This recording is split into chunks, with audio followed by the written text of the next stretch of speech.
And hello guys, once again, welcome back muli sa ating YouTube channel. Ito po yung host na si Chloe TV. Panibagong araw at panibagong reaction video na naman po tayo. So ngayon nga, dito sa ating reaction video, ito po yung live ni Ate Edna kung saan nagbigay siya ng payo dito sa Jomcar at especially dito kay Carla ngayon, no? Kasi siguro alam na niya na hindi na scripted ang Jomcar, no? Parang nakitaan niya talaga na parang magjowa na nga. So yun yung nakikita niya dito. At alam naman natin na itong si Carla nagmula sa Kalingap noon pa yan na sobrang napaka-inosente nung pagpasok niya dito sa Kalingap. So dito pinayuhan ni Ate Edna na kumbaga siguro hinay-hinay lang sa mga sinasamahan niya, no? Siyempre dito pa rin siya sa Kalingap kasi yun na nga po ang Kalingap yung nagpapaaral. Dito rin po sinabi rin niya na ang Jomcar ay ginawa bilang isang teleserye na para matulungan ang mga beneficiary. So mamaya ng konti guys, ipapakita ko po sa inyo ang nagiging pahayag ni Ate Edna para mas maintindihan pa natin at saka pagkatapos magbigay pa tayo ng ating opinion patungkol dito sa usapin na to, sa pahayag ni Ate Edna patungkol nga dito sa panagjowa ng ating Jomcar ngayon. Bago ang lahat, baka bago pa lang po kayo sa ating munting channel, please don't forget to subscribe, paki-like and share na rin itong video na to para i-recommend po tayo ni YouTube para makita pa tayo ng ating ibang Suli Jomcar fans at ng ating iba pang Kalingap supporters. And of course guys, palagi natin suportahan ang pinakaama ng Kalingap na si Kuya Bal Santos Matubang, Ate Edna Vlog, Kalingap Rab at syempre si Jack Matubang. Suportahan po natin ang ating Keyboys, Kalingap partners, mga charity vloggers sa Pilipinas na tumutulong sa ating mga kababayang mahihirap. Suportahan din po natin sila. And of course, ang aking mga kasamang Kalingap reactors, no, suportahan din po natin lahat po ng mga legit Kalingap reactors na gumagawa po ng content dito sa Kalingap. Ayan, pakisuportahan po.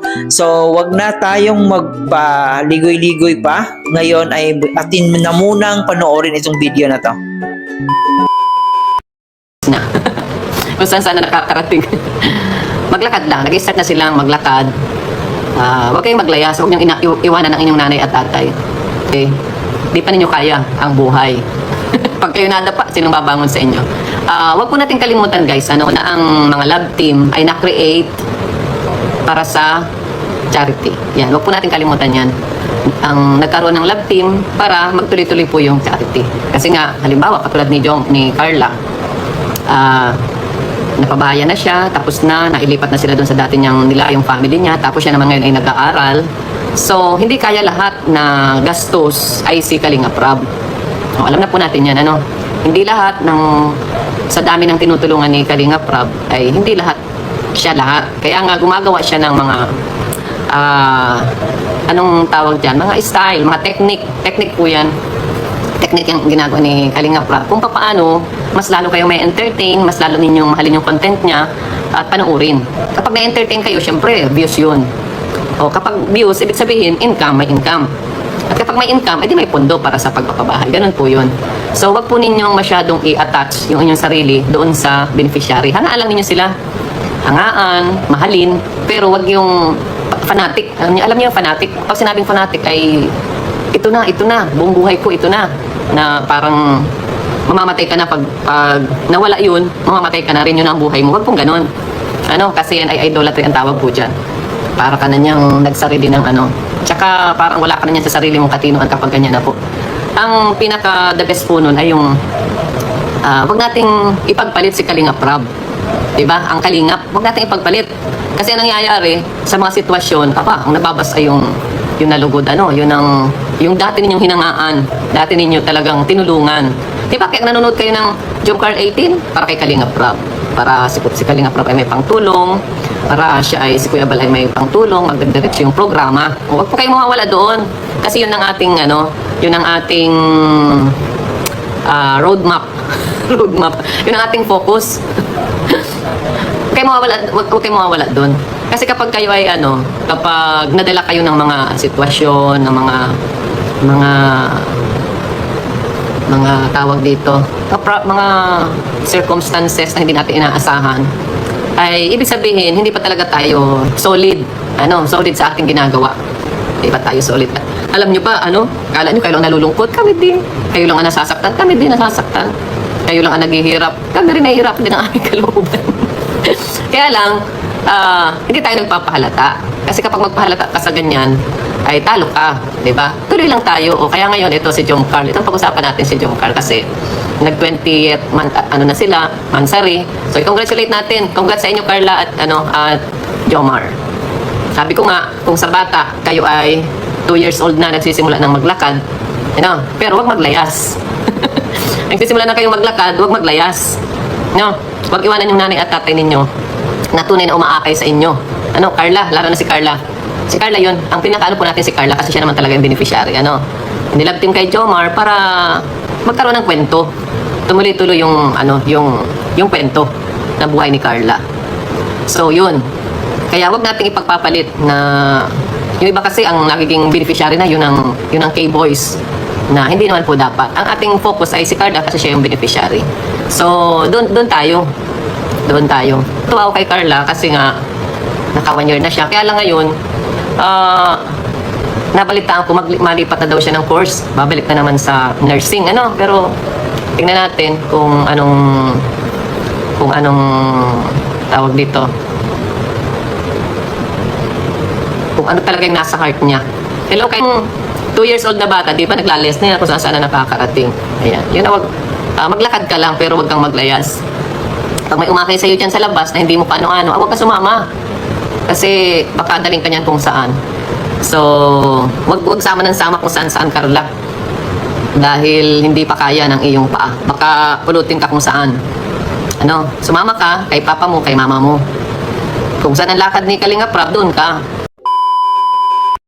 So, yun guys, yun pong sinabi ni Ate Edna na wag daw maglayas ang Jomcar kasi parang layas na daw itong Jomcar dito sa ating Kalinga kasi kung saan na po nakakarating. Di ba, nakarating sila dito sa Cebu na sila lang dalawa nagta-travel at saka sinundo lang sila ng kanilang sponsors. So, sabi ni Ate Edna dito, wag silang maglayas or umalis nang sila lang na hindi kasama yung pamilya nila. Kasi si Carla ay nag-aaral pa.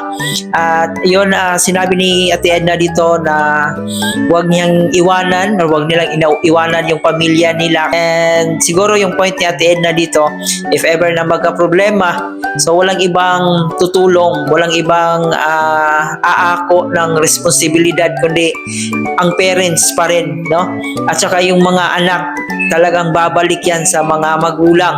Kaya dito pinapayuhan ni Ate Edna ang ating Jomcar, especially ni Carla, na hanggat maaari ay wag po nilang iwanan yung kanilang ina kasi hindi pa nila kaya. Lalong-lalo na ngayon na itong ating baby Carla, nag-aaral pa siya. So malayo-layo pa yung lalakbayin niya para makagraduate. Kaya payo ni Ate Edna na huwag madalas siguro yung pag-alis nila ng sila lang dalawa. At isa rin po guys sa pahayag ni Ate Edna dito sa mga tao pong nagmamahal sa ating mga love team, na huwag masyadong i-attach yung sarili natin dito sa love team kasi noon pa man ay palagi po nilang sinasabi yan na ang love team ay love team lang po talaga. So sabi naman ni Kalinga Prab na sa kanila naman po yun kung magkatuluyan sila or hindi, as long as ginagawa nila yung part nila as a love team, So yun ang sinasabi ni Ate Edna dito na tayo mga viewers, mga panatiko, wag po nating masyadong i-attach yung sarili natin dito sa love team kasi darating ang araw na mawawala talaga yung love team, tulad ng nangyari sa Danjoy. And yun, wag po nating seryosuhin lahat ng ating nakikita dito kasi yan po ay scripted. Sinabi na po nila yan ni Kalinga Prab, ni Kuya Bal, na yung mga ginagawa ni Kalinga Prab ay scripted na po. except po sa kanilang puso, sa kanilang damdamin. So, hindi na po yan scripted. Pero yung mga nakikita natin na palabas dito sa Jomcar serye, yan po ay scripted. So, naging malinaw po sa ating lahat guys dito sa mensahe ni Ate Edna na limitahan siguro yung pag-alis ng ating Jomcar, especially kay Carla na palagi siyang sumasama dito kay Kalingap Jomar, no, kasi hindi natin alam yung pwedeng mangyari, no, baka biglang mabuntis, no, napakalaki ang posibilidad kasi sila ay nasa tamang edad na, pero hanggat nag-aaral pa si Carla, so sana i-priority nila yon na makapagtapos si Carla sa pag-aaral.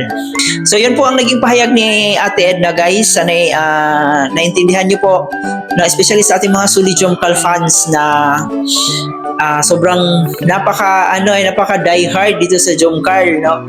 So tayo lang din po ang magsasuffer in the end, na parang i-attach talaga natin yung sarili natin sa kanila, tapos biglang mawawala sila, no, biglang ititigil ang Jomcar. So tayo lang din po ang masasaktan sa bandang huli.